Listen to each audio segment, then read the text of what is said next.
We're going to talk today about what it means to stand at the crossroads, to stand at a place in which we have to decide as a people who we're going to be and what it really means to follow God.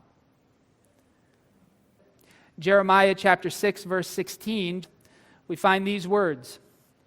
This is what the Lord says. Stand at the crossroads and look. Ask for the ancient paths. Ask where the good way is and walk in it, and you will find rest for your souls.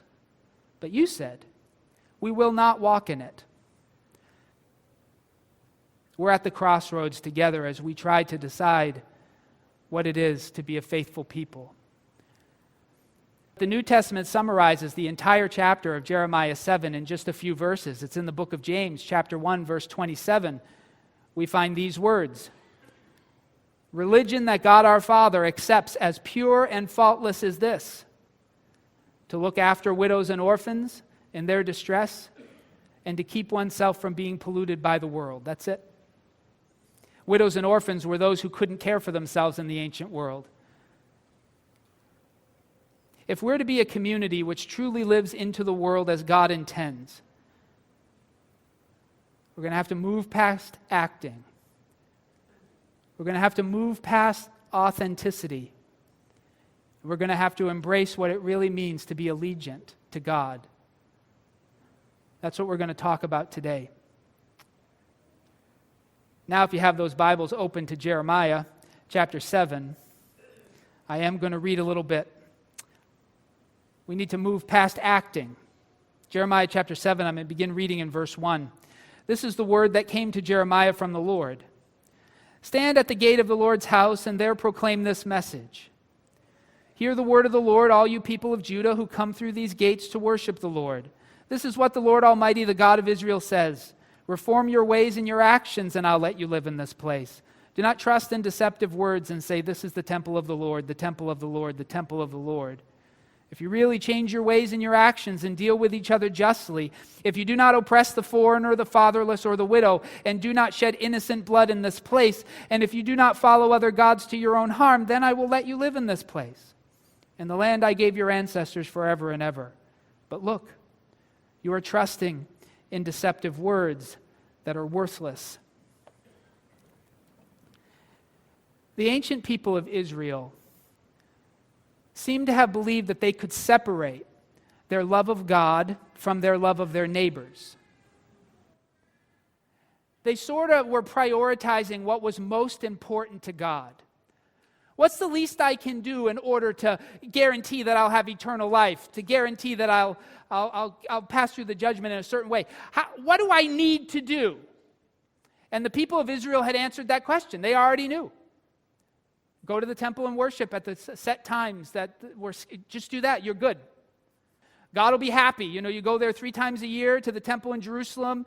Jeremiah was teaching this at a pilgrimage festival, most likely in the fall. It's one of the few passages from the Old Testament that we have a date for, most scholars believe. So he's preaching when they're coming to a set worship time. Go 3 times to Jerusalem, say your prayers, make your sacrifices right, you'll be fine. That's what they thought. They believed that their religious rituals, their religious routines, their religious praise and worship would appease God in some way, that if they had to choose how to follow God, that's the one piece that they couldn't let go of. That one they had to keep. Now, don't get me wrong. All the rituals that they were living into were commanded of them in the law of Moses, so they're not unimportant. They're significantly important. But worship rituals divorced from practical living is worthless in God's eyes.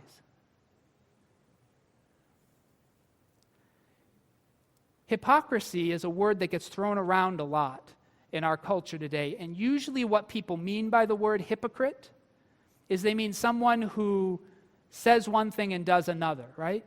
That's mostly what people think hypocrite means. That's not what hypocrisy means in the Scriptures. The word comes from the Greek. Our word hypocrisy comes from a Greek word. That's the word for actor in Greek.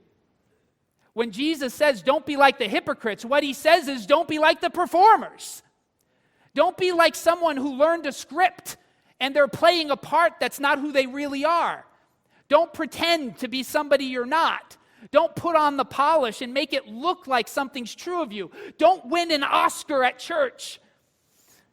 That's what he's saying. And Jeremiah is saying that's how Israel had come to understand religion. It was a performance. And if you could learn the retinue, if you could learn the stage directions, then you would make God happy and your life would go better. But Jeremiah says that's not true at all.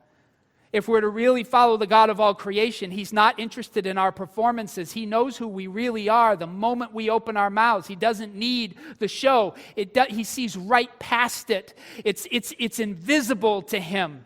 He sees right to who we are. And so if we're going to follow this God, it's not going to work if we're just performing. It's just not going to work. The second thing that we need to move past authenticity. Look at Jeremiah chapter 7, now verses 9 through 19. Will you steal and murder, commit adultery and perjury, burn incense to Baal, and follow other gods you have not known, and then come and stand before me in this place which bears my name, and say we are safe? Safe to do all these detestable things? Has this house which bears my name become a den of robbers to you? But I've been watching, declares the Lord. Go now to the place in Shiloh where I first made a dwelling for my name, and see what I did to it because of the wickedness of my people Israel. Shiloh is the first place where the Ark of the Covenant was kept, where the tabernacle was, and in the days in which Jeremiah preached this sermon, God had wiped it out. The city no longer existed. That's what he's talking about. While you were doing all these things, declares the Lord, I spoke to you again and again, but you did not listen. I called to you, but you did not answer. Therefore, what I did to Shiloh, I will now do to the house that bears my name, the temple you trust in, the place I gave to you and your ancestors. I will thrust you from my presence, just as I did all your fellow Israelites, the people of Ephraim. So do not pray for this people, God says to Jeremiah, nor offer any plea or petition for them. Do not plead with me, for I will not listen to you. Do you not see that what they are doing in the towns of Judah, in the streets of Jerusalem, the children gather wood, the fathers light the fire, and the women knead the dough and make cakes offered to the Queen of Heaven. They pour out drink offerings to other gods to arouse my anger. But am I the one they're provoking, declares the Lord? Are they not rather harming themselves to their own shame? Idolatry is talked about a great deal in the Scriptures. But you and I probably don't think we really have an idol problem, so a lot of those Scriptures probably seem pretty useless. But idolatry in the Scriptures actually doesn't have much to do with statues. I mean, that's often there, but it's not what it's about. Idolatry is authenticity. Idolatry is worshiping God in ways that are most natural and comfortable for you. That's what all pagan worship is. Pagan worship was developed by people who wanted to worship in certain ways, and so they created worship services based on their inclinations. It's authentic human worship. It's humans doing what we want to do, what feels best to us to do in the worship of the divine. That's idolatry. God is not concerned with whether you're into it. How do we love God? Do we love Him in a way that's true to us or true to Him? If worship is a gift we give to God, then it needs to be given on His terms, not on ours. It doesn't matter if you like what you're bringing. What matters is if God likes what you're bringing. Religion that our Father sees as pure and faultless is this: to care for widows and orphans in their distress, and to remain unpolluted by the world. There is no other vision for the church.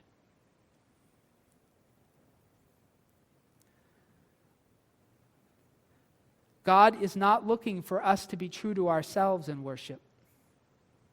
He's looking for us to be true to Him.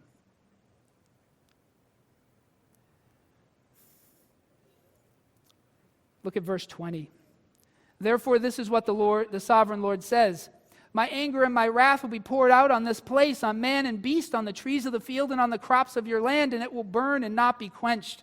This is what the Lord Almighty, the God of Israel, says: Go ahead, add your burnt offerings to your other sacrifices. Eat the meat yourselves. God is just saying, you can have your worship. Do it. You're doing it for you anyway, so just have fun. That's what he said. That's my paraphrase, but that's right there. For when I brought your ancestors out of Egypt and spoke to them, I didn't just give them commands about burnt offerings and sacrifices, but I gave them this command: obey me, and I will be your God, and you will be my people. Walk in obedience to all I command you, that it may go well with you. But they did not listen or pay attention. Instead, they followed the stubborn inclinations of their evil hearts. From the time your ancestors left Egypt until now, day after day, again and again, I sent you my servants, the prophets. But they didn't listen to me or pay attention. They were stiff-necked, and they did more evil than their ancestors. When you tell them all this, they will not listen to you. When you call to them, they will not answer. Therefore, say to them, this is the nation that has not obeyed the Lord its God or responded to correction. Truth has perished, it has vanished from their lips. So he says to Jeremiah, cut off your hair, throw it away, take up a lament on the barren heights, for the Lord has rejected and abandoned this generation that is under his wrath. Jeremiah was reminding the people of the core confession of the people of God. Deuteronomy 6:4, Hear, O Israel, the Lord our God, the Lord is one. Love the Lord your God with all your heart and with all your soul and with all your strength. These commandments that I give you today are to be on your hearts. Impress them on your children. Talk about them when you sit at home and when you walk along the road, when you lie down and when you get up. Tie them as symbols on your hands and bind them on your foreheads. Write them on the doorframes of your houses and on your gates. They should shape everything about you, your schedule, your rules, your laws, your decisions, your worship. It should be the law of God that shapes it. We're in a tough time, church. The world is spiraling, and the people of God are losing everything because we've compromised it all. Are you ready? We've got to turn back, church. We have to turn back. It's not too late, but it's getting there. It's time to remember who our God is and what he wants of us. God is interested in our allegiance to him, our loyalty to him, our trust in him. The purpose of worship is not what you or I get out of it. The purpose of worship is to remind ourselves regularly about the nature of the reality in which we live and the person of the God which we serve. The purpose of worship is to enact and commemorate the truth of what God has told us. In worship, we act it out every week as preparation for living it out the rest of the week. You and I were created for a very simple and powerful purpose. Every animal has its place in creation, but you and I, we were created to be stewards of all of it. This is what it says in Genesis.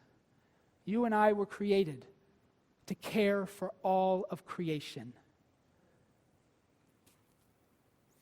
If life feels like it has no meaning, it's not that God hasn't told us why you're here and why I'm here. It's that we want a different answer. And that's what was happening in the life of Jeremiah. And that is fundamentally what brought the nation of Israel down. It wasn't that God wasn't speaking. It's that they didn't want to hear what he was saying. They wanted a different answer. And because of that, their entire culture eventually abandoned the God of Israel and embraced gods that were more appealing to human sensibilities. And that's idolatry. Tell me the same isn't happening, church. It's time to change.